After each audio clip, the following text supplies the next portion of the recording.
அன்பிற்குரிய இறை மக்களே, உங்கள் அனைவருக்கும் வாழ்த்துக்களையும் ஜெபங்களையும் அன்போடு உரித்தாக்கிக் கொள்கின்றேன்.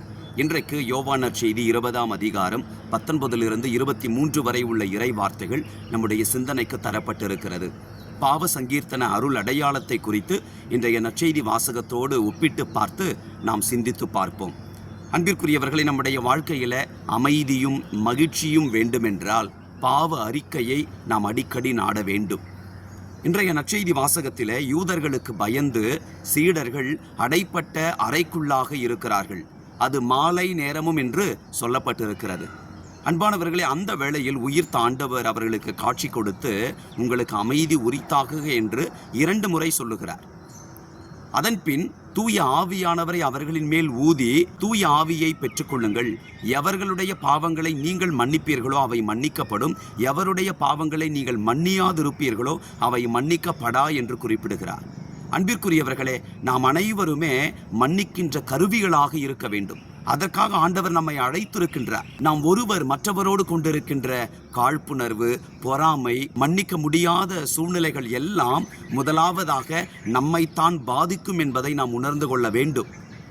அன்பானவர்களே, ஆகையினால் இந்த உலகம் இன்றைக்கு அமைதியையும் மகிழ்ச்சியையும் இழந்து கொண்டிருக்கிறது. குடும்பங்களிலே ஒருவர் மற்றவரை ஏற்றுக்கொள்ளாமல் நீண்ட நாட்களாக பேசாமல் இருப்பது, உடன் பிறப்புகளுக்கு மத்தியிலே பகைமை உணர்வோடு பிரிந்து கிடக்கிறார்கள் இன்றைக்கு குடும்பங்களிலே. அன்பிற்குரியவர்களே, ஆண்டவர் இயேசு சொல்லுகிறார், உன் சகோதரன் மீதோ சகோதரி மீதோ உனக்கு மனத்தாங்கள் உண்டு என நினைவிருந்தால் உன் காணிக்கையை ஆலயத்திலேயே வைத்துவிட்டு நீ சென்று சமரசம் செய்து கொண்ட பிறகு வந்து உன் காணிக்கையை செலுத்தும். திருத்தூதர் யோவான் தன்னுடைய முதல் திருமுகம் 1 அதிகாரம் 8, 9, 10 வசனங்களிலே மிக அருமையாக சொல்லுகிறார். பாவம் நம்மிடம் இல்லை என்போம் என்றால் நம்மையே நாம் ஏமாற்றிக் கொள்ளுகிறோம், உண்மையும் நம்மிடம் இராது. பாவம் என்னிடம் இல்லை என்றால் உண்மை நம்மிடம் இருக்காது என்று குறிப்பிடுகிறார். அதன் பொருள் என்ன? உண்மை என்பது என்ன? பாவத்திற்காகவே ஆண்டவர் இயேசு இந்த உலகத்தில் இறை மனிதனாக வாழ்ந்தார். அவர் பாடுபட்டார், இறந்தார், உயிர்த்தார், விண்ணகத்தில் வீற்றிருக்கின்றார். ஆகையினால் இந்த உலகத்திலே நான் பெரிய யோக்கியன் அப்படின்னு சொன்னால் இயேசுவை நாம் பொய்யனாக்குகிறோம் என்று பொருள். அவர் பல பாடுகளை பற்றி இந்த உலகை மீட்டெடுத்தார் என்கின்ற சத்தியத்தை நாம் நிர்மூலமாக்குகின்றோம் என்று பொருள். பாவ உணர்வு, பாவ காரியங்கள் நம்முடைய வாழ்க்கையில் இருக்கிறது என்பதை உணர்ந்து நாம் முதலாவதாக நம்மை பரிசுத்தப்படுத்திக் கொள்ள வேண்டும். அடுத்தவர்கள் நம்மிடத்தில் மன்னிப்பு கேட்டு வருகின்ற பொழுது நிச்சயமாக நாம் மன்னிக்கின்ற மனதிலும் நாம் வாழ்பவர்களாக இருக்க வேண்டும். இன்றைக்கு தான் பாவத்திலே தான் இருக்கிறோம் என்பதை நிறைய பேர் உணராமல் இருக்கின்றோம். தொடர்ந்து நாம் வாசிக்கின்றோம், நம் பாவங்களை நாம் ஒப்புக்கொண்டோம் என்றால் கடவுள் நம் பாவங்களை மன்னித்து குற்றம் அனைத்திலுமிருந்தும் நம்மை தூய்மைப்படுத்துவார். ஏனெனில் அவர் நம்பிக்கைக்குரியவர், நேர்மையுள்ளவர்.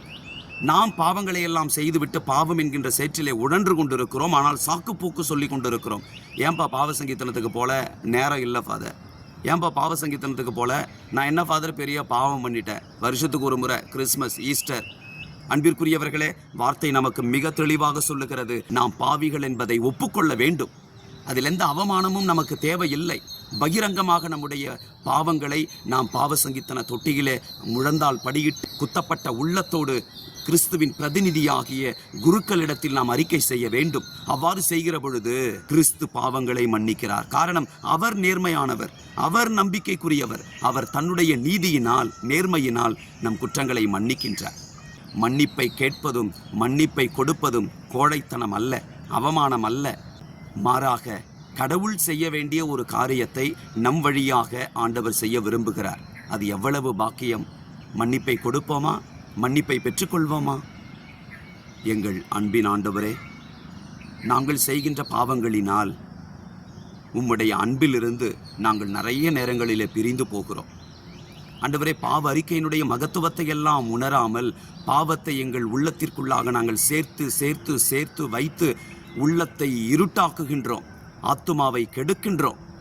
ஆண்டவரே, பாவ சங்கீர்த்தன அருள் அடையாளத்தை எங்களுக்கு நீர் தந்திருக்கிறீரே, உம்மை மகிமைப்படுத்துகிற இந்த நாளிலே நல்லதொரு பாவ அறிக்கையை நாங்கள் செய்து உறவுகளை புதுப்பித்துக் கொள்ள, எங்கள் உள்ளத்திலும் உம்முடைய தெய்வீக பிரசன்னத்தை நாங்கள் பெற்றுக்கொள்ள, தூய்மையை நாங்கள் வாழ்ந்திட எங்களுக்கு கிருபை செய்வீராக.